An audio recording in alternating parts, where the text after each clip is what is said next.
Wow. Mr. President, Chairman Mobley, members of the Howard University Board of Trustees, faculty, staff, family members, and friends, thank you for this honor. To my wife, Sarah Elizabeth, and my daughter, Maria Kristen, thank you for joining me on this journey. To my fellow honorees, I'm pleased to be with you. And to the Howard University class of 2019, congratulations. This is your moment because HU, you know. I know some of you all are sitting there thinking right now that if he can't be Beyonce, at least he can be brief.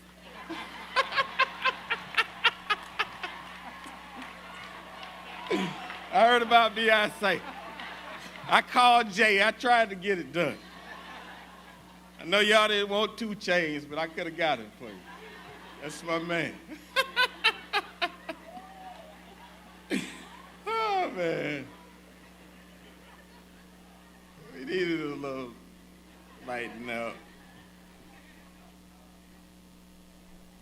As I reflected on what I could share to encourage you, I thought about how I could adequately explain the meaningfulness that is Howard University and all that has followed in its wake some 151 years since its founding. I thought of how I could relate to your personal achievement on this God-kissed day.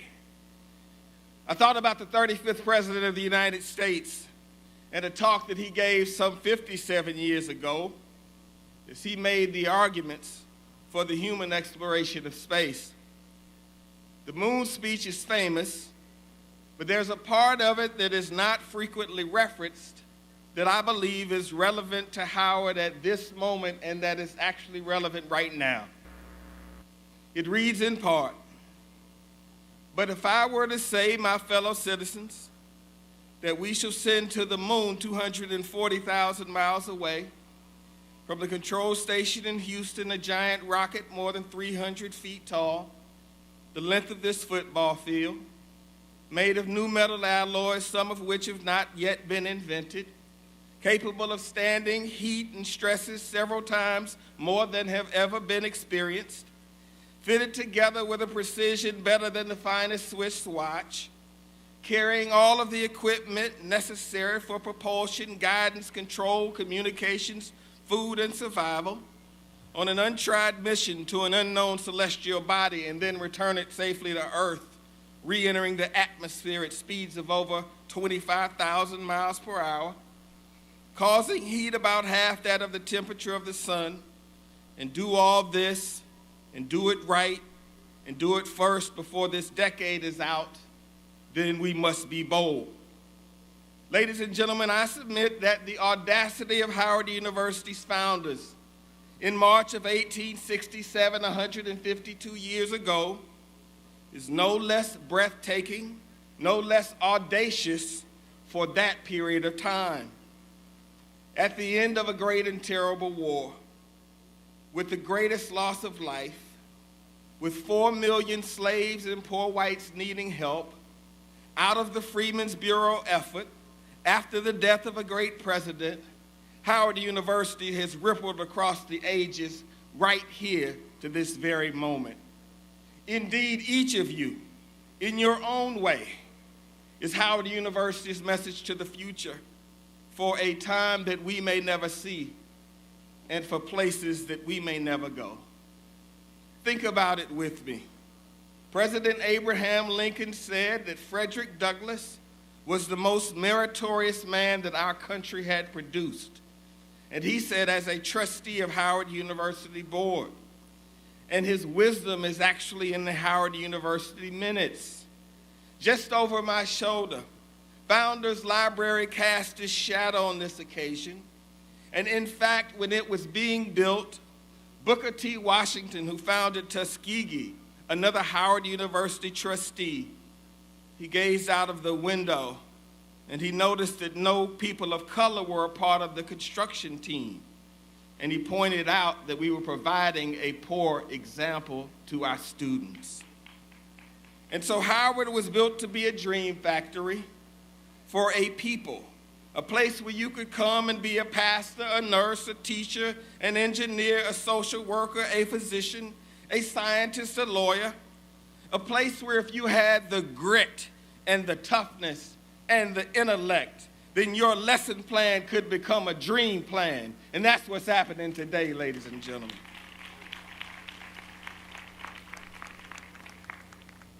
Howard University has become a place where a boy born in Port of Spain in Trinidad, who loses his father at the age of 3, but through a mother's love and a grandmother's resilience, comes here to become a nationally renowned surgeon and takes a pay cut so that he can be the 17th president of Howard University.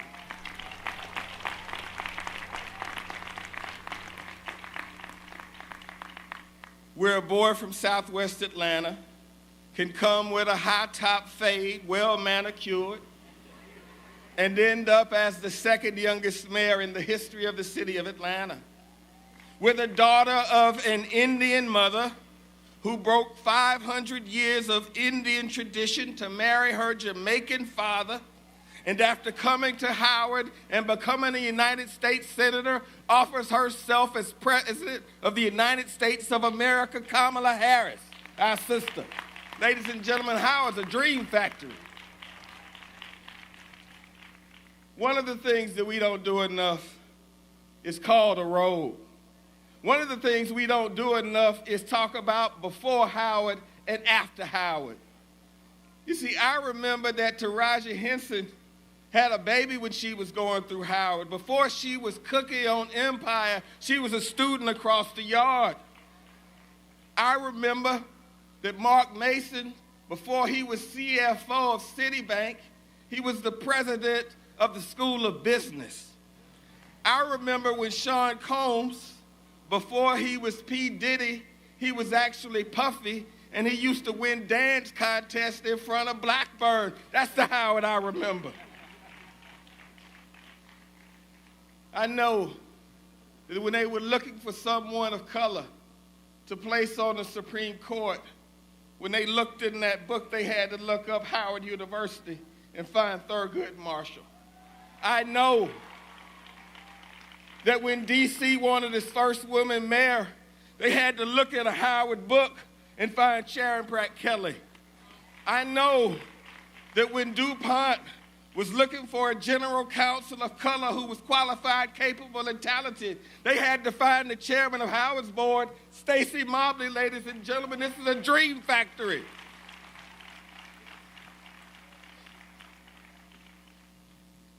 I came during my time to make one clear argument to anybody who's listening, but more importantly, to all of you. I'd never get Howard confused with Harvard, because I know how good Howard is. Never. Not one time. And so, we are not a dog park. We're not a place for frisbee tosses or latte sips, unless you're a student here. We are a mission-driven institution with broad shoulders and a big heart that lives an unchanging Christian ethic that you do unto others as you would have them do unto you, and treat others as you would like to be treated. So no, Howard University will not be moving, and we will not be changing our address at all. President's got to be polite. I don't.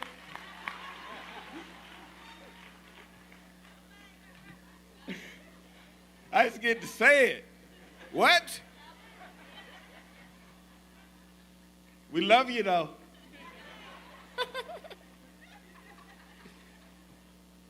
Since the end of World War II, America's leadership in the world has been anchored in the fact that a country with less than 5% of the Earth's population is responsible for 23 to 24% of the world's GDP, the world's productivity. As a result of that, Our freedoms, our values, and our voice in America has served as a unique source for good in the world. But ladies and gentlemen, that can only be maintained if we have a well-prepared citizenry where everybody can contribute and where everyone has a fair shot and a fair shake. In Tom Friedman's book, That Used to Be Us, he draws attention to the fact that America loses about $400 billion annually, $4 trillion over a 10-year period of time in productivity by not adequately preparing rural white people, African Americans, Latinos, and others. As America hurls towards the most sweeping demographic changes ever faced by our democracy in 2030 and 2040 and beyond, ladies and gentlemen, I ask you, what institution fills this great national need more than Howard University? We are the place. If you're an African American lawyer at one time or another, there was a 1 in 3 chance you graduated from Howard. If you were an African American physician at one time or another, there was a 1 in 5 chance that you went to Howard. We are a place that has a unique ability to take raw talent, people like myself, people like Dr. Frederick, people like you, and make it special. And I'm looking at it right now. And so we will do all of this and do it right and do it well, because that's what Howard does. So it's not an accident that others say that Howard has been the West Point for black people. Those who say that should mean it as a compliment to West Point, though. So whether you're a third-generation legacy, a first-generation striver, the Howard University faculty and staff is here, ready to do what this faculty has done for generations: cultivate, undergird, and nurture the foundation that has built the African American professional and middle class in the United States. And they deserve a terrific round of applause.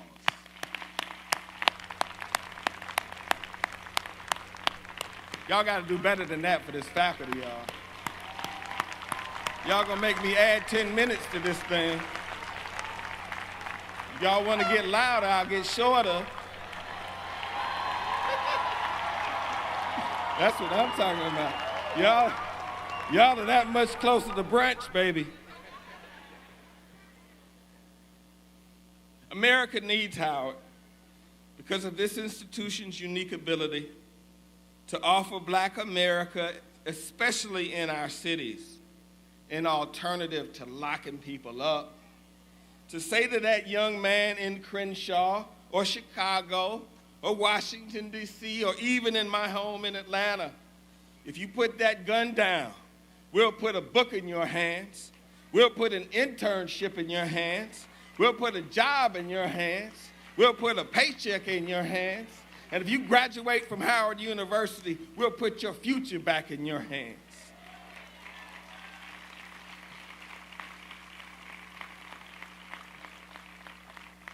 And so I came this way to share in your joy and to state without equivocation that nothing that any of you accomplish will surprise us, and I'm going to know you went to Howard. For me, my Howard story started with 057275, my student ID number. And a wonderful woman named Miss B. Alexander, who helped me register for school because I came to Howard alone. My father had a different plan for me. He is the architect of my life. He used to write me letters describing my future, and we talked about life in 2s, 4s, and 8s, always election cycles. He wanted me to attend the University of Georgia because that's where so many politicians from Georgia had gone.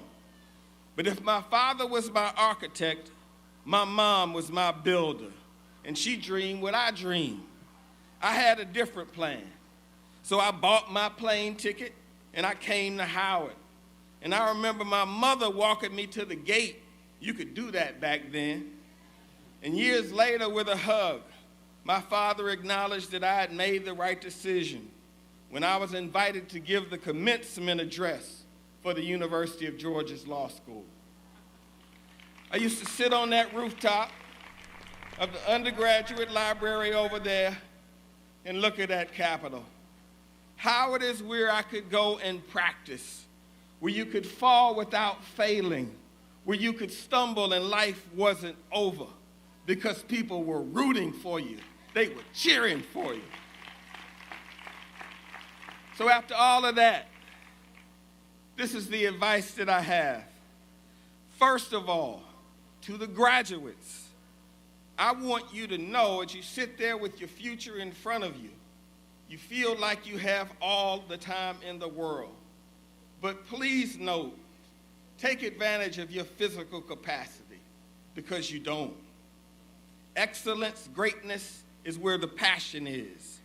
Do not squander your physical capacity to work all day and work all night when needed. I remember when I was a young lawyer at Paul Hastings, I decided that I wanted to develop an entertainment law practice. I went to see the senior partner, and he told me that he was happy to support my efforts as long as I did not let my other work slip. I was 28 years old at the time. I would come to work at 6 a.m. I'd work until 11 a.m. or so. I'd catch the noon flight on Delta Airlines or the 1 p.m. flight.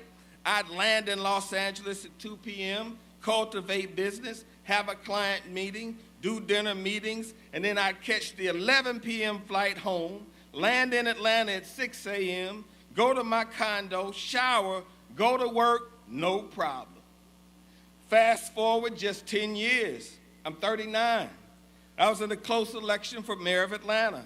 Some friends from Howard called and said, we want to help. They wanted to do an event, but they said, Kasim, you got to show up. So I looked at my brother. I said, book the flight. Muscle memory kicked in. I caught the noon flight, landed in Los Angeles around 2, met with my host, freshened up. The event was from 6 to 8 p.m. It was a smash. I caught the 11 p.m. flight home. My brother Tracy scheduled a campaign press event at 10 a.m. the next day. I got off the plane, freshened up a bit, did the 10 a.m. press event, went home, and almost died.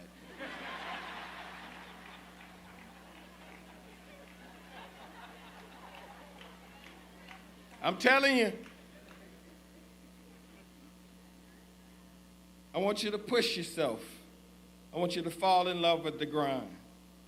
My next hope for you is that you will be women and men of action. People who don't talk about it, people who do it. In Charlotte, North Carolina, there was a young man born to a single mom. Times were difficult, so he wanted to help. So this 12-year-old boy looked in the phone book and got the number for the Charlotte Museum. He called, and because he was clearly a child, Mr. President, when he would call, they would just hang up on him. So he got frustrated. He said, I'm going to take action on my own, Frank. He got on a bus, and he goes down to the Charlotte Museum. When he walked in, he didn't see anybody, but he saw a door that was cracked, and in that room, he saw a mop and a bucket. He grabbed both of them and began to clean. When the adults returned from lunch, they walked up on him and said, what are you doing? The young man said, I saw a job that needed to be done, and so I started doing it. Needless to say, they hired that 12-year-old boy even though he was underage. And that young man became President Barack Obama's 17th Secretary of Transportation and Mayor of Charlotte, Anthony Fox. Do something, ladies and gentlemen. Don't talk about it. Like the Migos say, walk it like I talk it.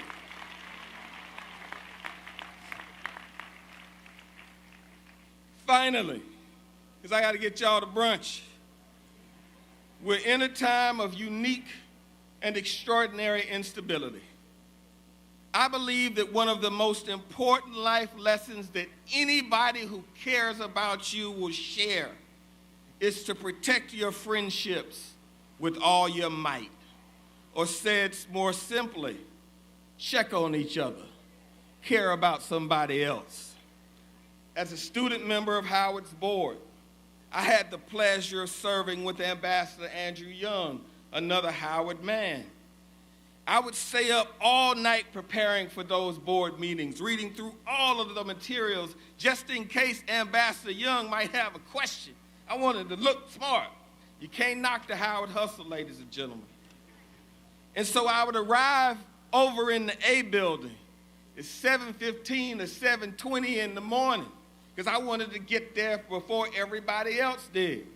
And I would pick up my name tag, which was never next to Ambassador Young, and I would move my name tag next to Ambassador Young and move Vernon Jordan's name tag somewhere else. He always had the better seat. So at the end of the year, I was thinking of taking a job in New York, but Ambassador Young had different advice. He said I should come home because Atlanta's going to need a mayor like you in 20 years. Over the years, we grew closer. And 20 years later, I was in that tough mayoral race I mentioned. Things were not going well. They were so tough that I actually had to have a fundraiser out of town in Chicago on my birthday to keep the campaign afloat. There was no staff then, just friends that could get a cheap ticket to go with me. One of them had a cupcake delivered to my room with a candle on it, and I was alone. It was late. I was down. And then the phone rang. The voice on the other end of the phone said, "Hi, this is Andy. You were on my mind, and I just called to check on you. I used to do that for Martin." My heart filled, thinking that he was talking about Dr. King. And he asked me if I had a pen. I steadied myself and I found one, and you know those hotel pens never write, so you trying to get the thing to write. He said, "I want you to take this phone number. It's the number by my bed." He said, "Call me if you have trouble sleeping, because if you're awake, I want to be awake. And if you're not asleep, I don't want to be asleep. And if you're not okay, I'm not okay." I believe I won that election that night in Chicago. And 20 years later on election night, when I got the call informing me that I had been elected as the 59th mayor of the city of Atlanta, Ambassador Young, a Howard man, was sitting beside me with tears rolling down his aging face. So in the future, find somebody, pick up that phone, call somebody who needs it, and check on them. Ask them how you're doing. Let them know you're thinking about them. Because if you're awake, I want to be awake. If you're not asleep, I don't want to be asleep. And if you're not okay, I'm not okay. My final wish, ladies and gentlemen, is I keep my promise to get you to brunch. It's to the class of 2019. I want each of you wake up every single morning excited about what's on the other side of that door when you go to work, and that when you come home and place your keys in the lock, that there's someone on the other side of it that's the most excited person in the world to see you. Thank you for having me back, Howard. There's no place like home. God bless you.